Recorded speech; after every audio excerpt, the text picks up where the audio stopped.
There are moments when even the strongest man can no longer run from the voice inside his own chest. People know me as a man who speaks loudly, who stands before crowds, who argues without fear, who faces criticism as if it is part of the air I breathe. Some see me as a politician, some see me as a fighter, some see me as a problem. But this story did not begin in parliament. It did not begin on a political stage. It did not begin in front of television cameras.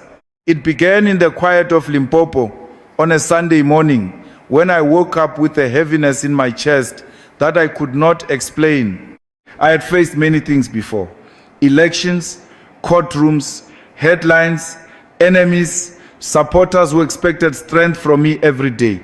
After the political changes of 2024, South Africa was no longer the same country politically. No party could pretend it controlled the whole nation without question. The pressure was everywhere.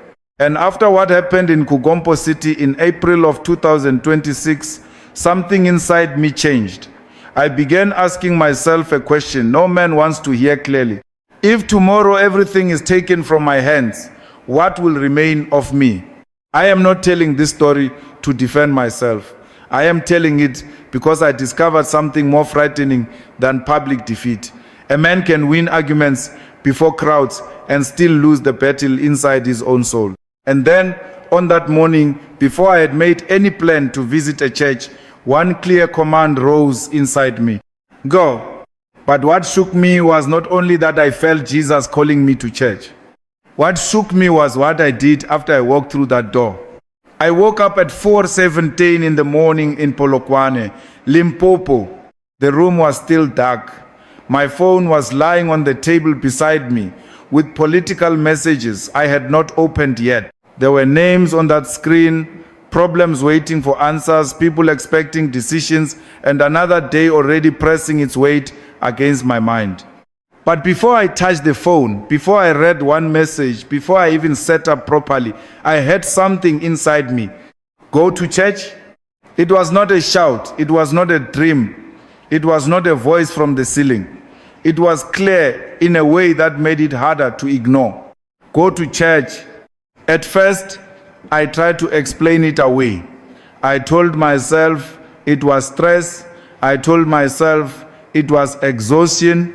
I told myself that after months of political pressure, court matters, public criticism, and private questions, maybe my mind was only searching for peace. But the words did not leave me.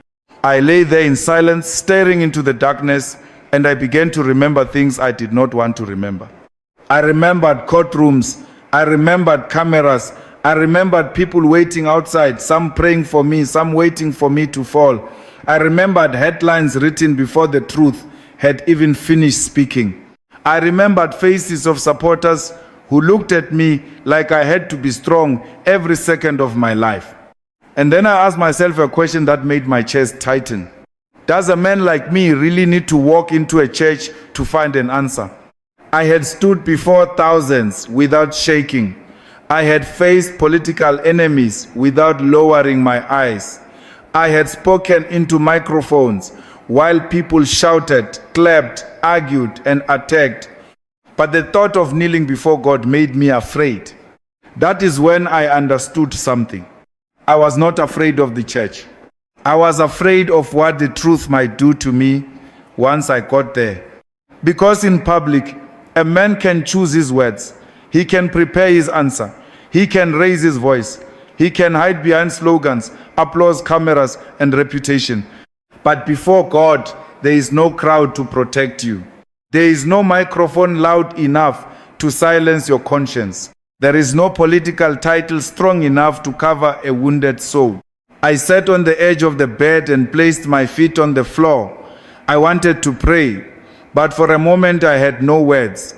My heart was too full of things I had not confessed: pride, anger, fear, the desire to always win, the habit of sounding strong even when something inside me was breaking.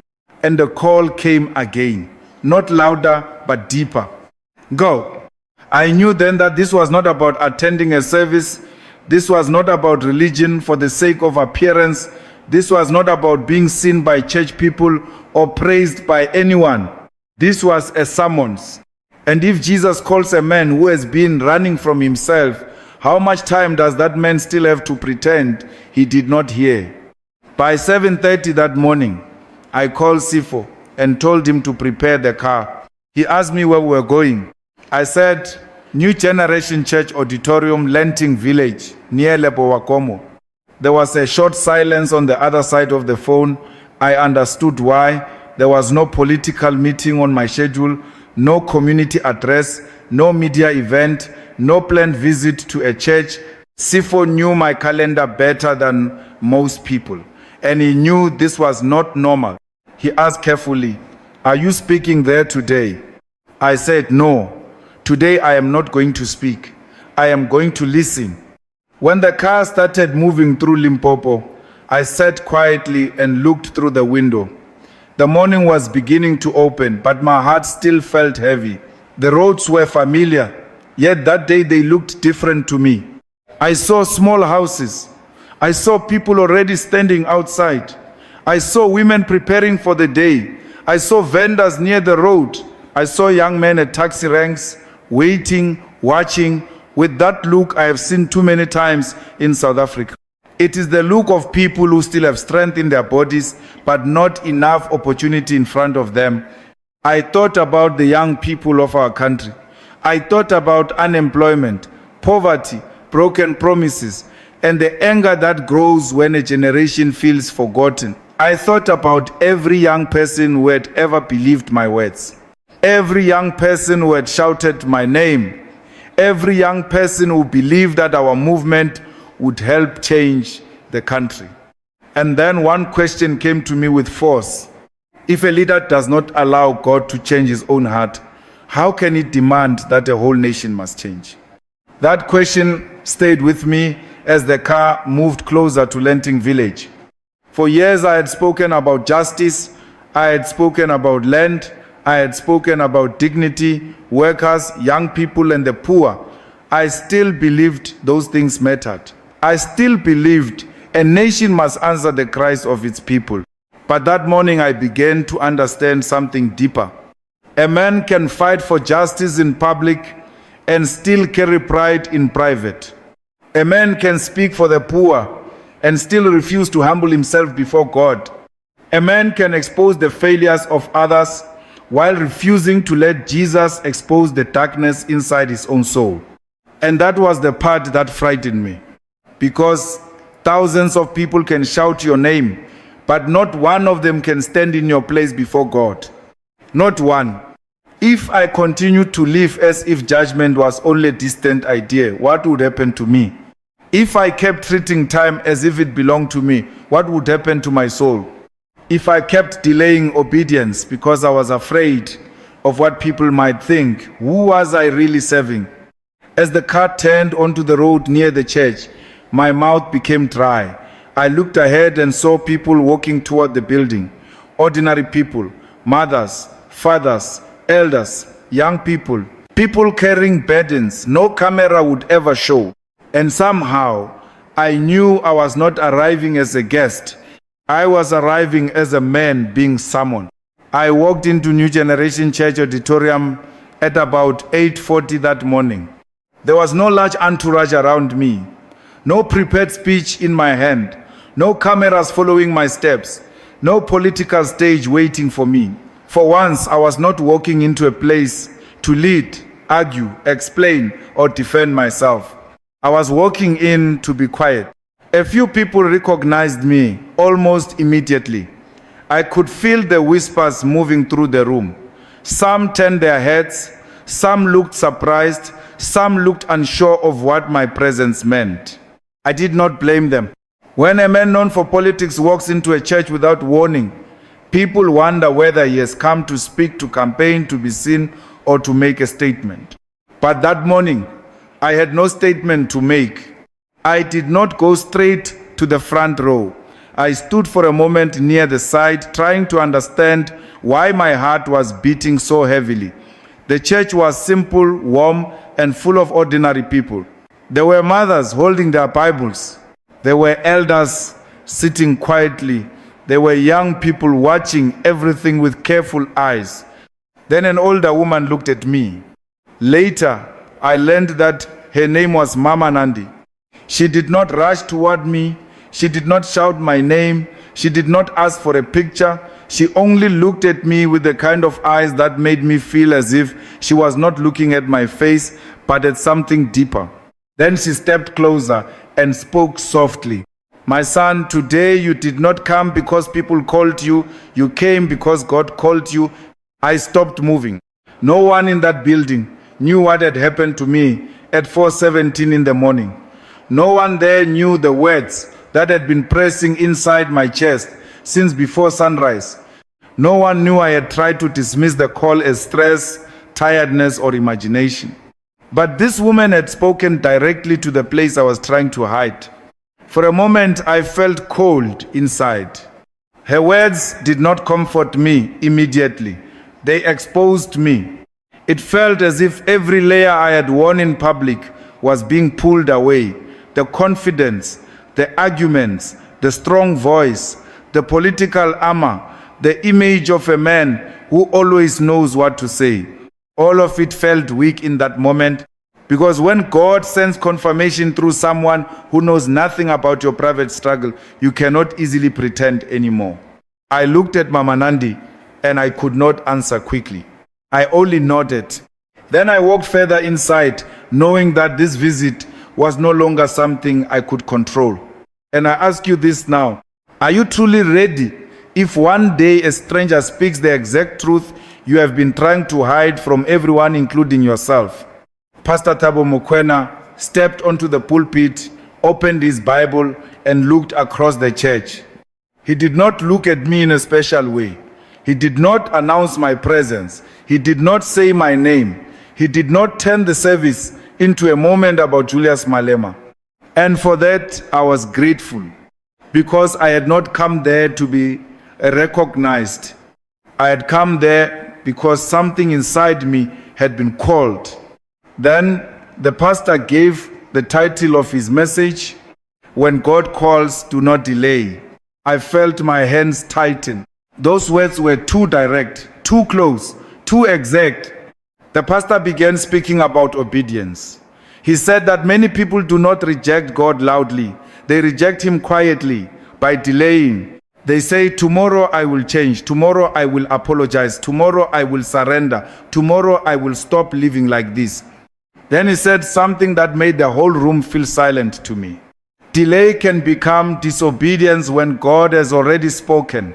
I lowered my head. He spoke about power. He spoke about pride. He spoke about people who are given a voice in public, but forget that the voice is not only for winning arguments. It is also a responsibility before God. He said, a leader can make thousands of people rise, but he can also make thousands of people walk in the wrong direction.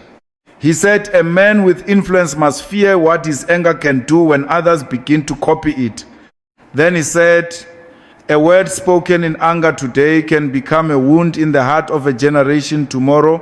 I felt that sentence enter me like a knife. I thought about rallies. I thought about moments when the crowd was loud and I was louder. I thought about words I had spoken with fire in my chest. I thought about young people who watched me as if I could not be wrong. I thought about the danger of being admired by people who are too wounded to question you. And I began to ask myself something I had avoided for too long. What if some people lent my courage, but also lent my anger? What if they copied my confidence, but not enough compassion? What if they remembered my fire, but forgot mercy? The pastor never said my name, but every word seemed to know where I had been hiding. I used to believe that public support could silence private unrest. I used to think that if the crowd was still shouting, then maybe my soul was still safe. But that morning I understood how dangerous that lie can be. Applause cannot heal a conscience. A slogan cannot wash a heart. A political victory cannot replace peace with God. And that was not even the most painful part. The most painful part was realizing that I had sometimes confused being heard with being right. I had confused being followed with being clean. I had confused strength with hardness.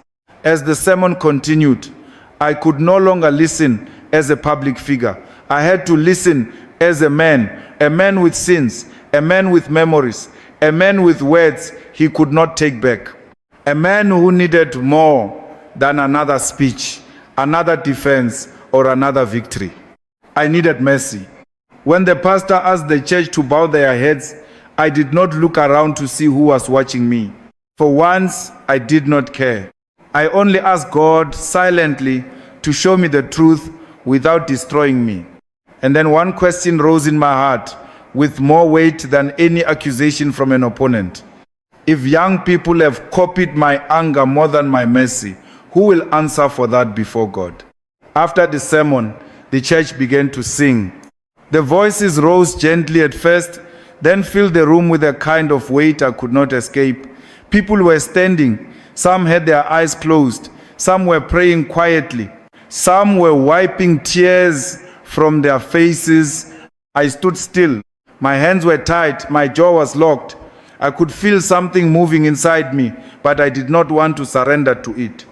Then the words came again. Not from the pastor, not from the music, not from anyone standing near me. Go and speak to him. I knew what that meant. Go to the pastor, tell the truth. I resisted it immediately. A voice inside me said, "You are Julius Malema. You do not show weakness. You do not walk into a private room and open your wounds. You do not give people a story they can use against you." I looked toward the door and saw a few young men wearing red EFF shirts outside the church. They had followed the service from a distance. Maybe they came because they heard I was there. Maybe they were just passing by. I do not know. But when I saw them, the old fear returned. What will people say? What will the media say? What will my enemies do with this? What will my supporters think if they hear I went to speak privately with the pastor after a sermon about repentance? For a moment, politics tried to take back control of my soul. I thought about headlines. I thought about rumors. I thought about people twisting the story. I thought about those who would mock me, those who would say I was pretending, those who would say I had become weak. But then another question came into my heart. If I fear people more than I fear God, then who am I truly serving? That question broke something in me because I realized that delay is not always neutral.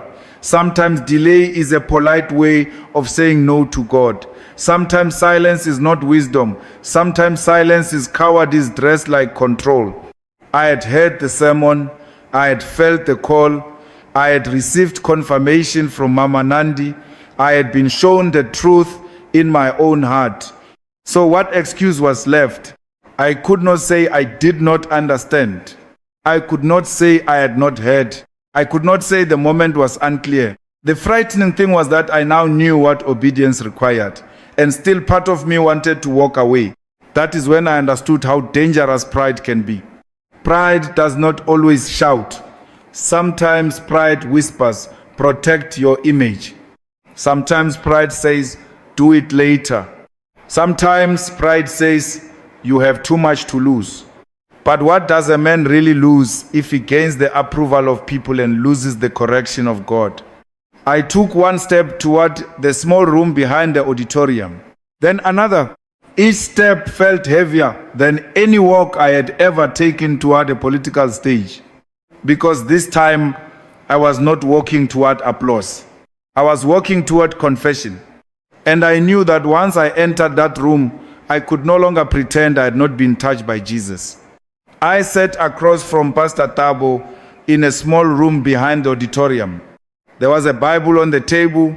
There was a glass of water. There was a box of tissues. Nothing about that room looked powerful. Nothing about it looked political. There was no camera, no microphone, no crowd, no assistant standing beside me, no one waiting to clap. For the first time that morning, I had nowhere to perform. Pastor Thabo looked at me quietly. He did not rush me. He did not treat me like a headline. He did not ask me why I had come. He simply waited. That silence was difficult. I was used to noise. I was used to rooms where people wanted answers quickly. I was used to defending myself, explaining myself, and speaking before anyone could define me. But in that room, silence became a mirror. Finally, I said, Pastor, I did not come here to be praised. I came because I need to confess. The words felt strange in my mouth. I had spoken many hard words in my life, but those words were among the hardest. I told him that I had carried pride. I told him that anger had sometimes sat too close to my heart. I told him that there were times when I had used words like weapons. I told him that I had wanted to win more than I wanted to heal. I spoke about the fear of losing power, the fear of losing my image, the fear of losing position, the fear of being seen as weak by people who only respected strength. But then I say the thing that frightened me most. I am more afraid of losing my soul. Pastor Thabo did not interrupt me. He only listened. And as I kept speaking, I realized something painful. These things were not new. They had not appeared that morning. They had been living inside me for a long time. They had been there in the moments when I raised my voice too quickly. They had been there when I enjoyed the sound of the crowd more than the quiet correction of God. They had been there when I told myself that being under attack gave me permission to be harsh. They had been there when I confused courage with hardness. And that was the most frightening part. My confession was not discovering a stranger inside me. It was finally admitting the truth about a man I had allowed myself to become in certain moments. I told the pastor that I did not want to turn faith into another performance. I did not want to walk into church, feel emotional, and then leave unchanged. I did not want tears without obedience. I did not want words without repentance. Because a man can deceive the public for a season. He can deceive his enemies. He can deceive even his supporters. But he cannot deceive Jesus. Not forever. As I spoke, my voice became lower. I was not trying to sound strong anymore. I was tired of strength that had no peace inside it. I said, Pastor, I need God to correct me before it is too late. And after those words left my mouth, I understood why Jesus had called me there. Not to embarrass me, not to destroy me, not to take away my voice, but to save me from becoming a man who could speak for justice while refusing correction in his own heart. If God gives you one more chance to tell the truth, will you speak it? Or will you keep waiting until the room becomes silent forever? Pastor Thabo did not answer me quickly. He opened the Bible on the table and rested his hand on the page for a moment. Then he looked at me with a calmness that made me feel even more exposed. He said, My son, true repentance is not crying in a room. True repentance is changing when you walk out of that room. I said nothing. Those words were not loud, but they carried weight. They removed the comfort of emotion. They removed the temptation to think that one honest confession was enough. I had come into that room feeling broken. But the pastor was telling me that brokenness was only the beginning. He continued, If God takes away the stage, the microphone, the position, the applause, what will remain of you? I looked down at the table. For a man who had spent so much of his life speaking, I suddenly had no answer. Then he asked me another question. If God tells you to apologize to someone you wounded, will you obey? That question troubled me more than I expected, because it was no longer about feeling sorry. It was no longer about saying, God, forgive me, and then returning to life as usual. It was about action. It was about cost. It was about humility that other people might see. I began to understand that grace does not remove responsibility. Forgiveness does not mean pretending the wound never happened. Mercy is not permission to continue living with the same pride, the same anger, and the same excuses.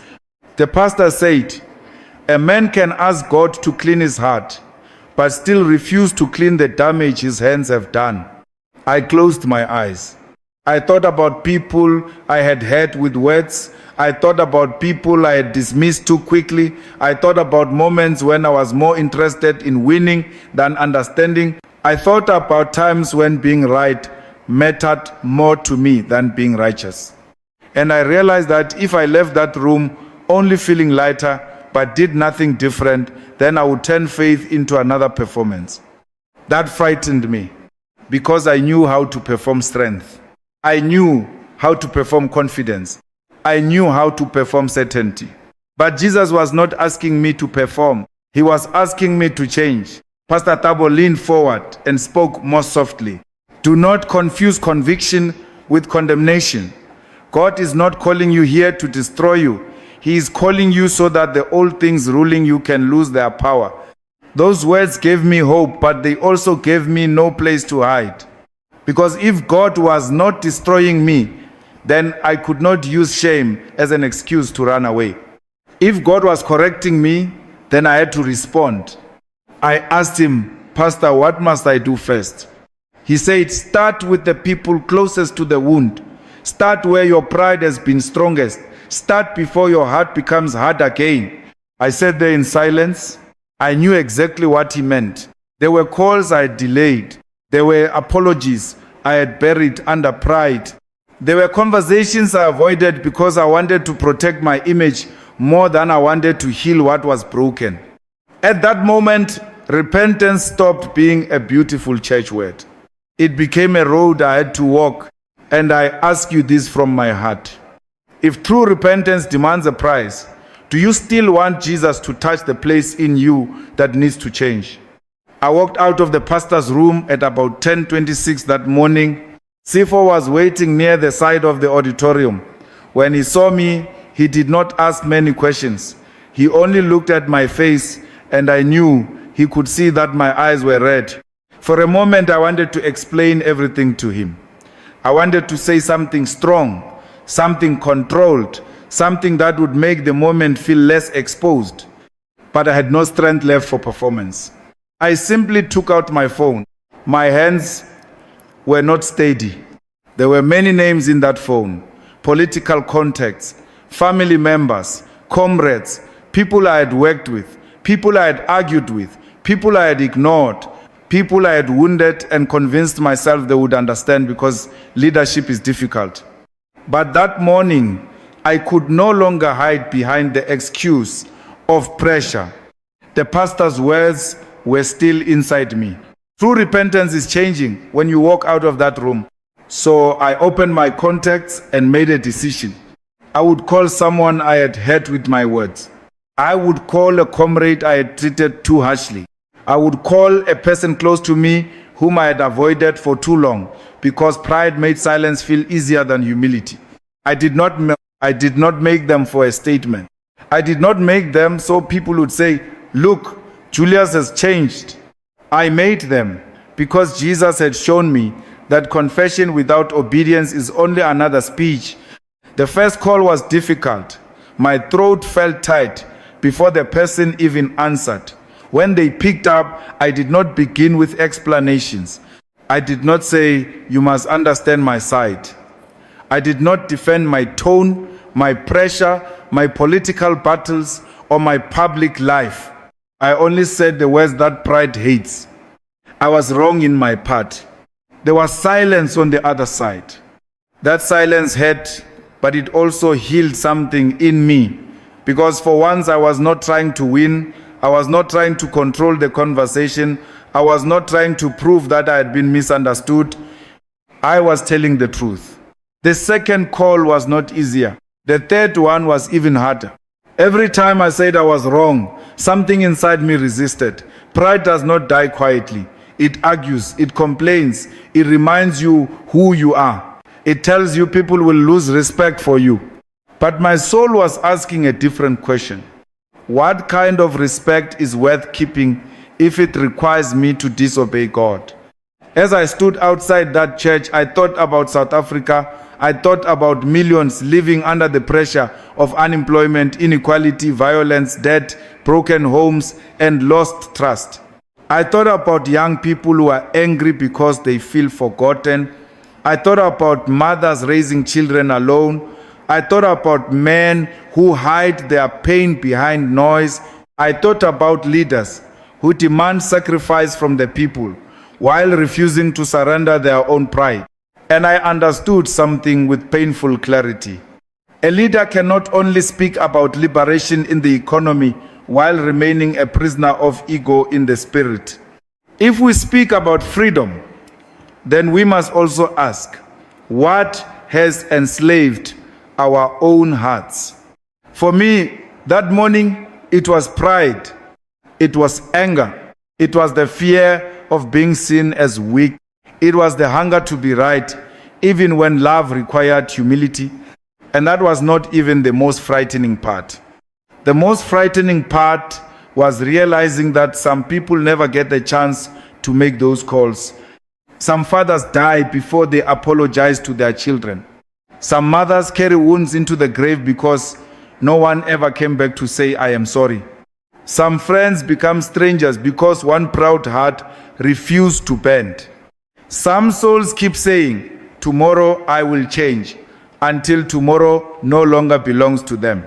So I ask you now, not as a politician speaking from a stage, but as a man who stood outside the church with a trembling phone in his hand, what if tomorrow does not come? I stood outside the church and looked at the Limpopo sky. The morning had become clear. People were still walking out slowly.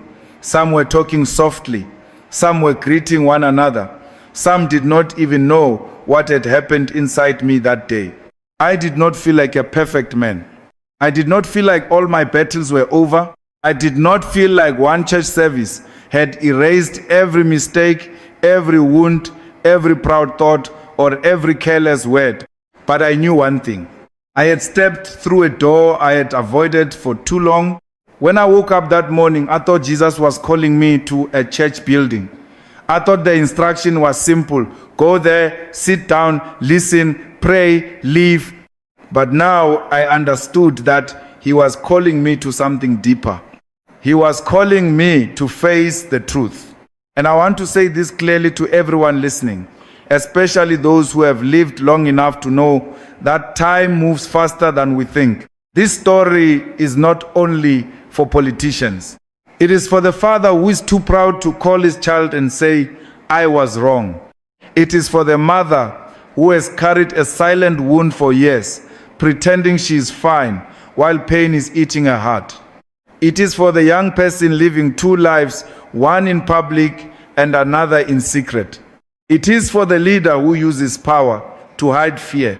It is for the Christian who still goes to church, still sings the songs, still says the prayers, but no longer allows God to correct the heart. I am not saying this to condemn you. I am saying it because delay is dangerous. Every day we postpone obedience, the heart becomes a little harder. Every time we ignore the voice of God, that voice can seem quieter inside us. Every time we say later, we gamble with time we do not control.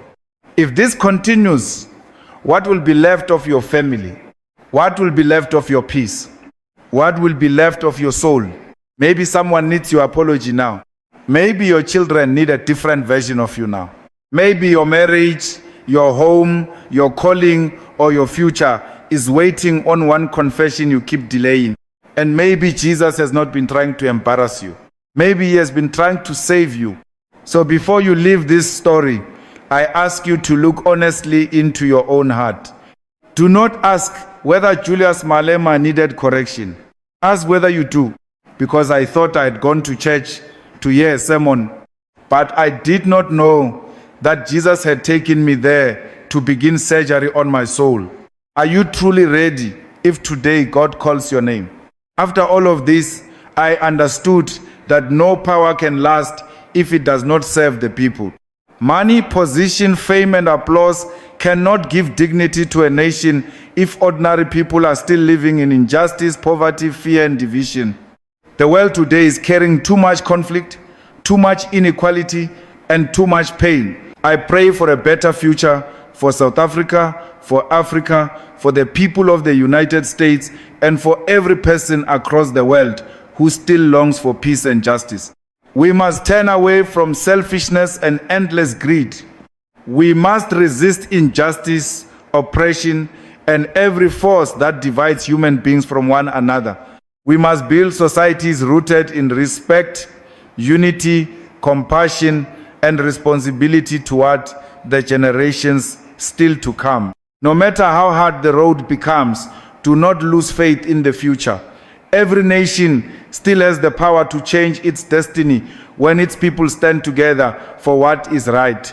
Africa will rise, justice will prevail, and hope will always belong to those who refuse to give up on a better world. If you also believe in a future that is more fair, more human, and more compassionate, leave a word of encouragement. Let us continue working together, not to spread fear, but to carry hope to those who still need light.